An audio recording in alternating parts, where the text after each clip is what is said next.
Welcome to the Leading Yourself podcast. This is your host, Carolina de Arriba. I'm an HR professional, health and fitness coach, wife, mom, and above all things, a goal-getter.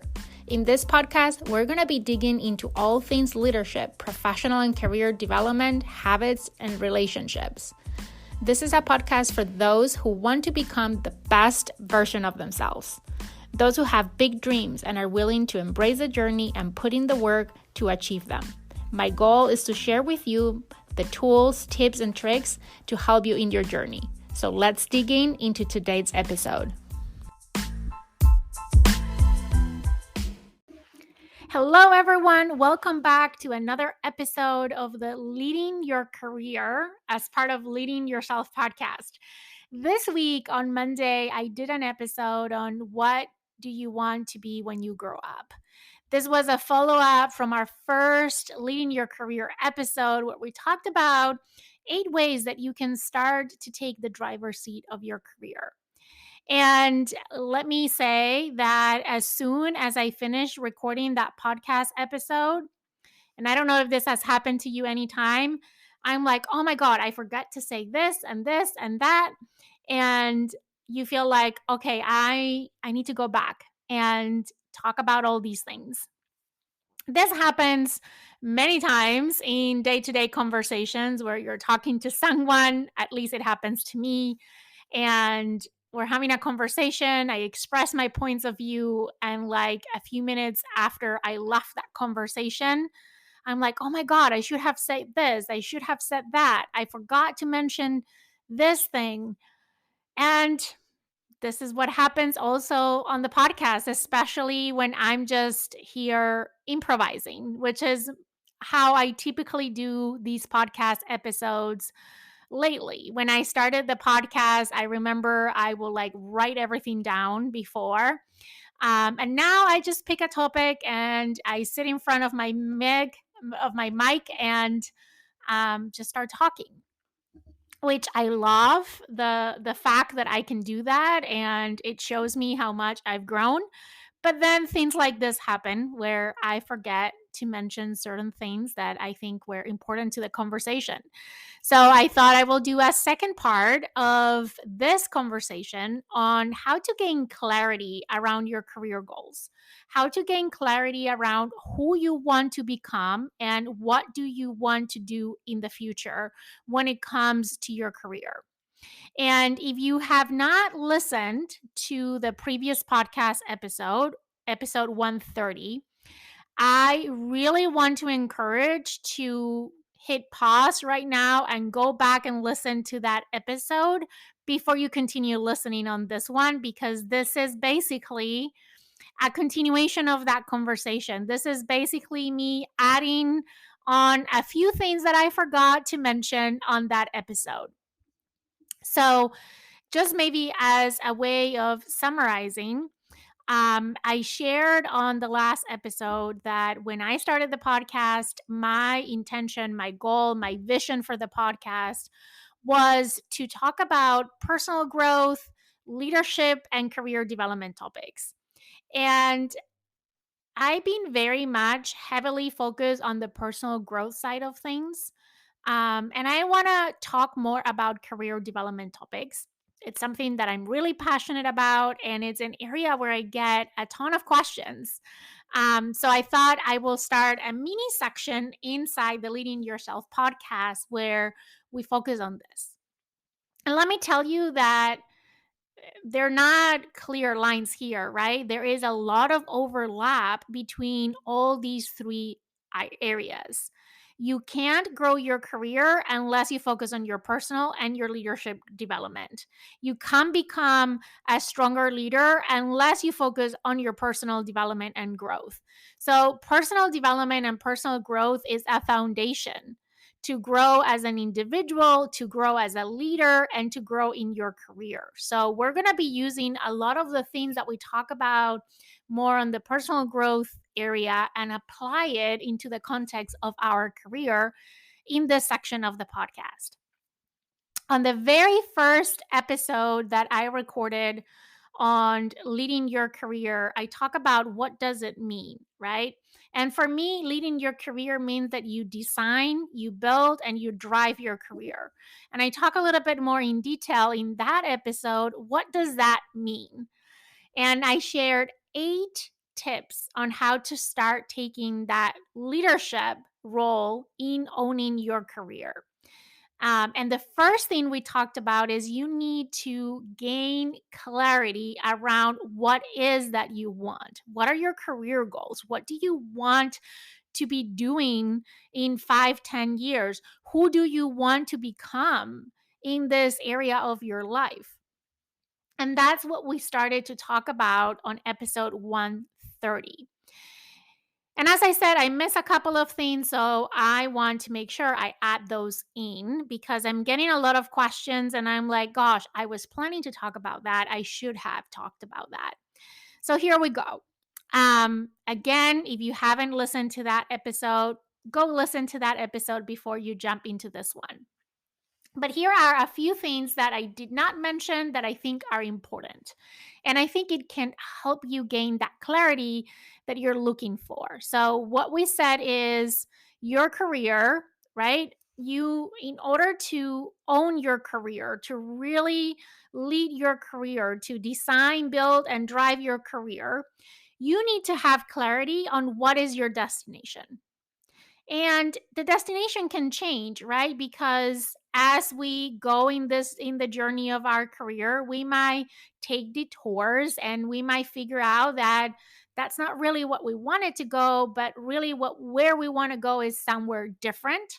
And that is totally okay. But you need to have a true north in your career.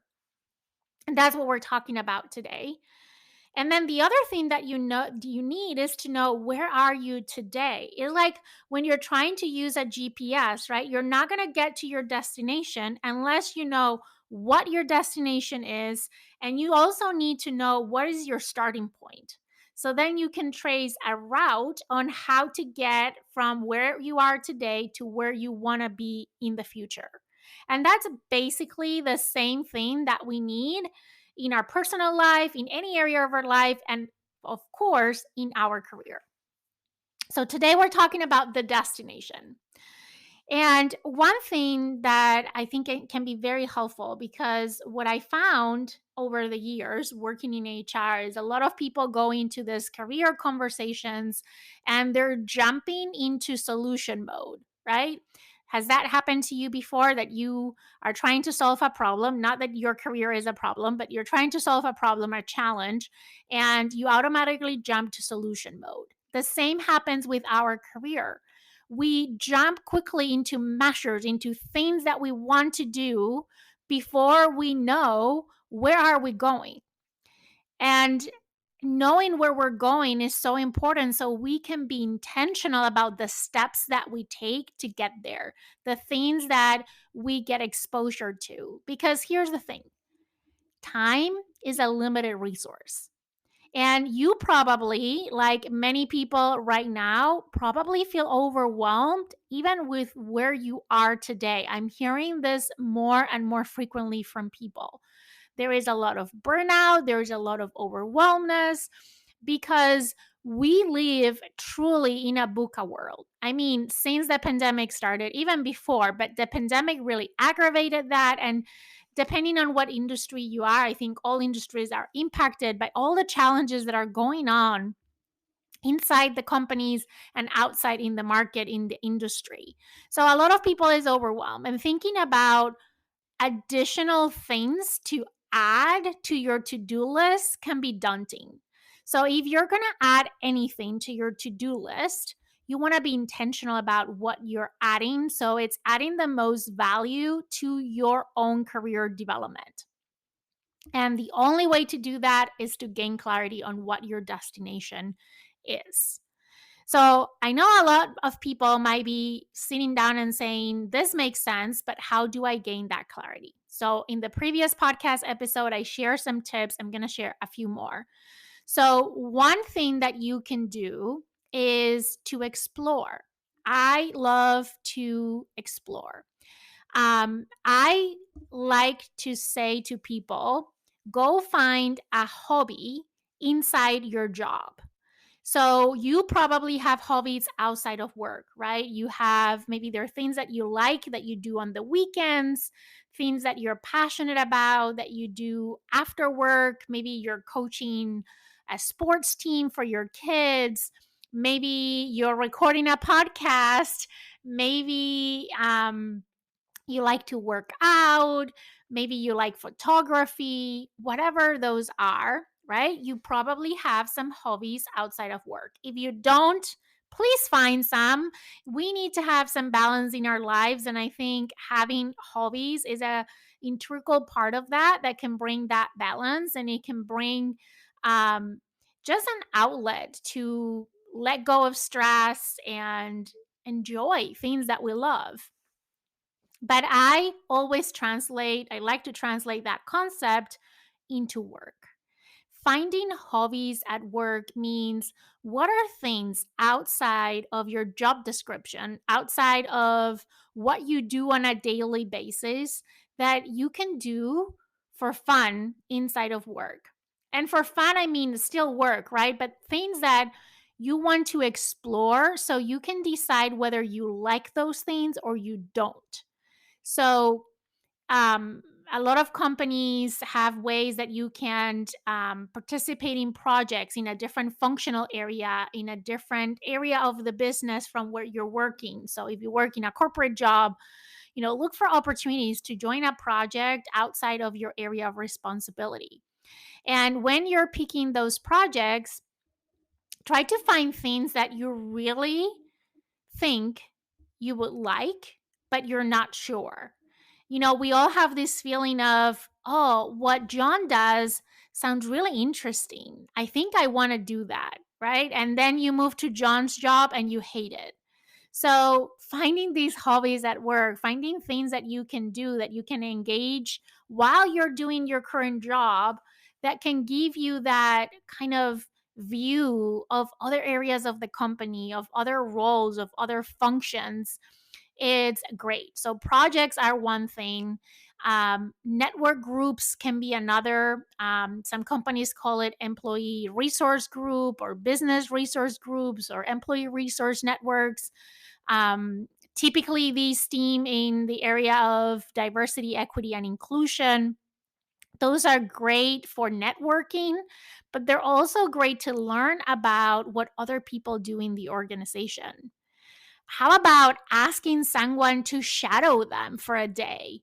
If you are trying to identify what might be next moves in your career, what are things that you might want to explore? A lot of times we think about, okay, I need to move to a different role, to a different part of the organization to experience that. But even before you do that, um, ask a colleague at work, can I shadow you for a day so I can get an idea of what a day in your life looks like? There are companies that actually have formal programs for job shadowing. But even if there's no formal program, like, talk to someone that you know. Don't be afraid to ask. I think people typically are really open to support with things like that. The other thing is doing career interviews or career exploration interviews. What are these? Basically, is making a list of people that are in different parts of the organization that maybe are in roles that sound interesting to you. What are roles that you think you might like to do in the future? And kind of set up time to connect with those people and interview them. Like, have a conversation with them, ask them a few questions, such as, tell me more about your role. Tell me what you like the most, what you like the least. What are the things that excite you about your role? Tell me, how does a day in your role look like?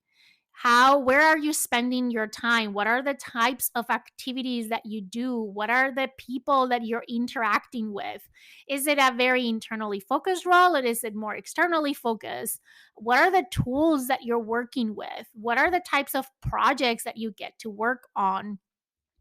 um, Questions like that. I think it's important to learn from different perspectives. And also, as you do this, I think it's important to keep in mind that there are questions that are more objective and there are questions that are more subjective. What do I mean by this? When you ask questions like, what do you like most about your role and what do you like least about your role?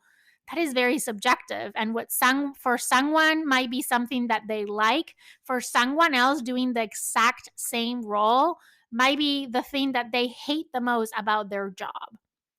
I think we need to be open minded. I think I mentioned this on the previous podcast episode that there is no perfect job. So there's always going to be things that you love about your job, and there's always going to be things that you don't like so much. The question is, what is the balance, right? How are you making sure that you're finding a role where there are more things that you like about that role than things that you don't? But just getting an understanding on what those roles even are.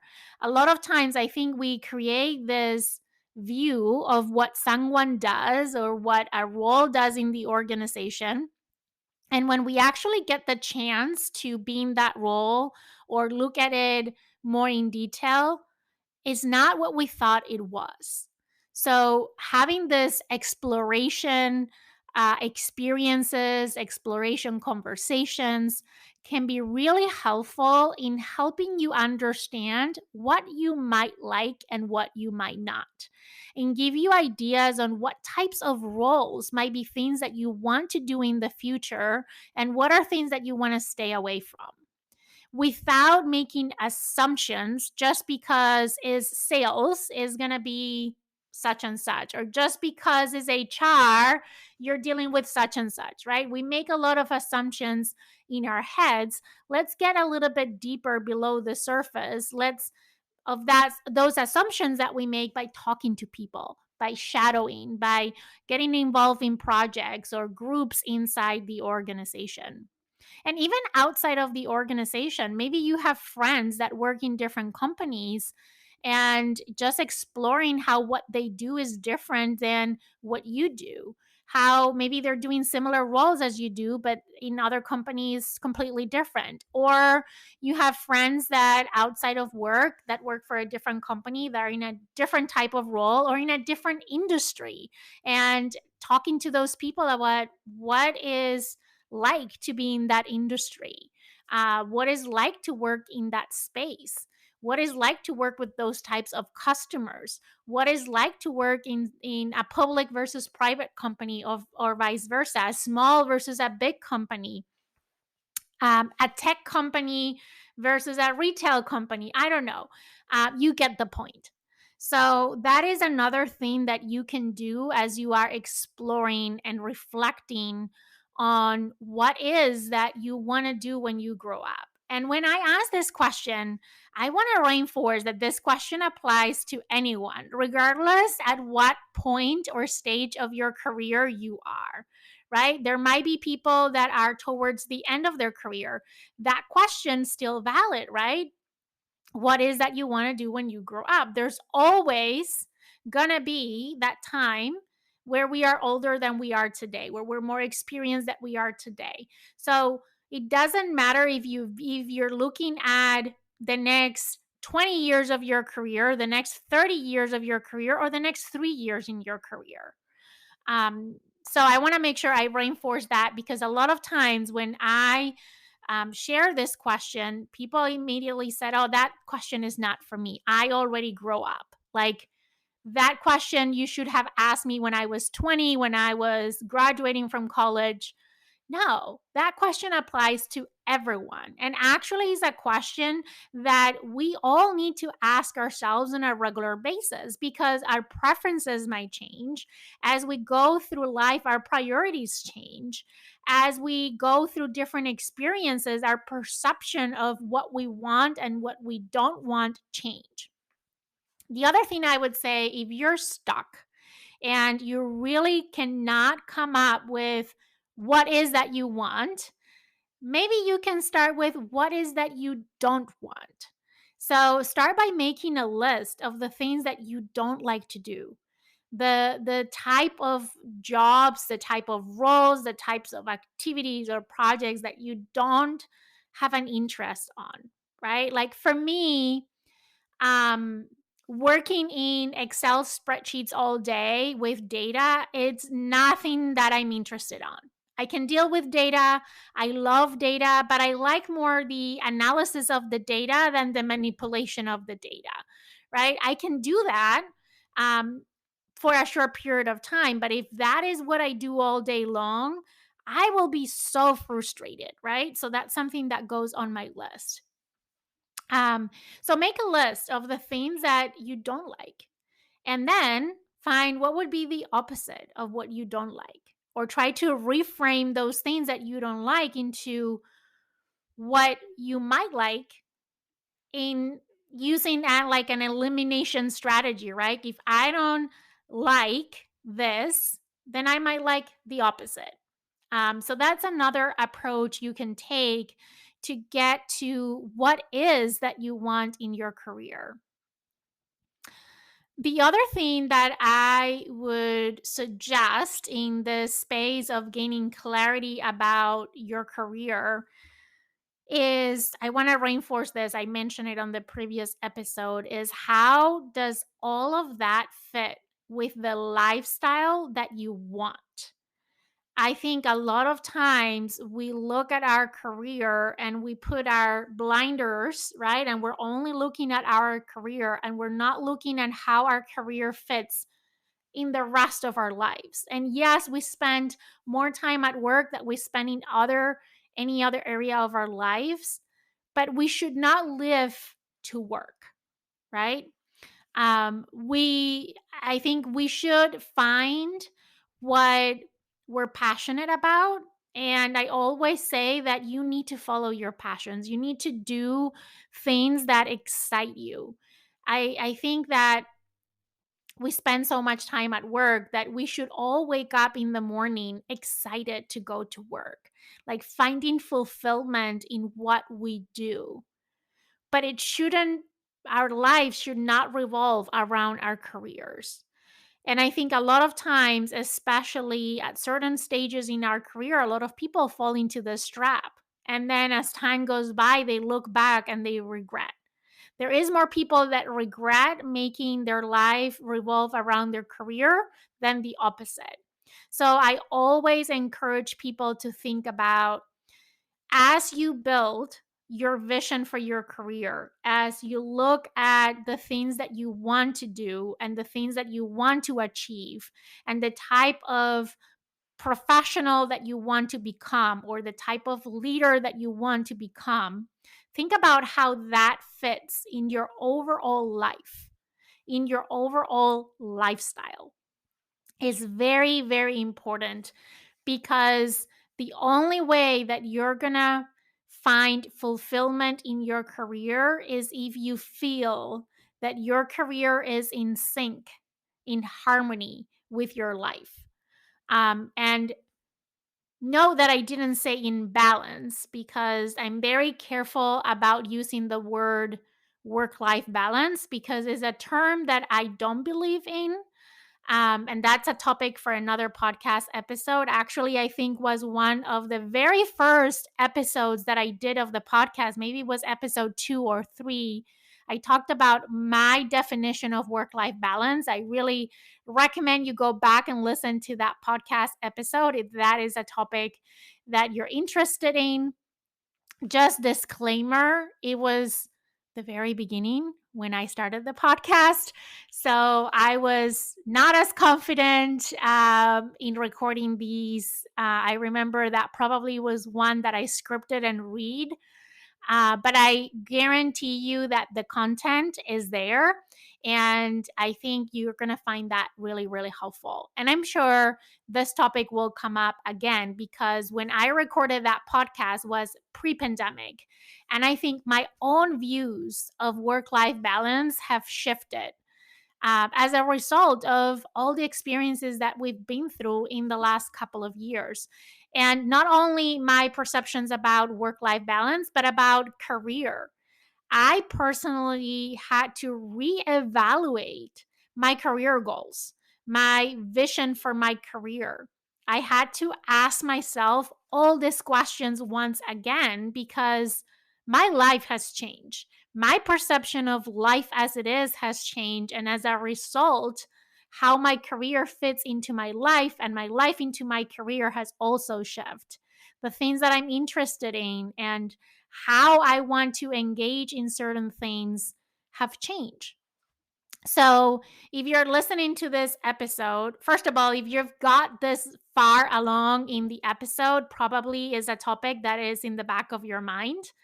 But even if you have done the work before of getting clarity around your career goals, maybe you've already had career conversations with your boss or with a mentor, with someone, um, maybe it's a time to revisit that because I think a lot has changed in the last couple of years and it merits at least taking the time to reflect and reevaluate what you really want and who is that you want to become in your role, in your career as a leader, as a professional, as a business owner, as whatever, fill the blanks. Okay, so those are a few things that I wanted to add to this conversation. And I did not write things down on a piece of paper again. So there might be things that I forgot again. But here's the thing, I think this is a topic that is super important and is so crucial when we talk about leading our careers that what I like to do is to bring some guests in the podcast and get their perspectives on how have they get clarity around their careers, on maybe the tips that they have to share with you. So stay tuned because we'll be having some guests joining us on the podcast soon. Um, with that, I want to remind you that somewhere in the notes of the podcast, there is a link for you to submit questions. So if you have any questions or any topics that you would like me to talk about here in the podcast, whether it is in this leading your career section or in general around personal growth, leadership, and career development, make sure you submit those. I review those on a regular basis and I use that as inspiration to define future topics for the podcast. If you found this particular episode helpful, do me a favor, share it with a friend or a colleague at work. And with that, I will see you here again for another episode of the Leading Yourself podcast. Have an amazing day.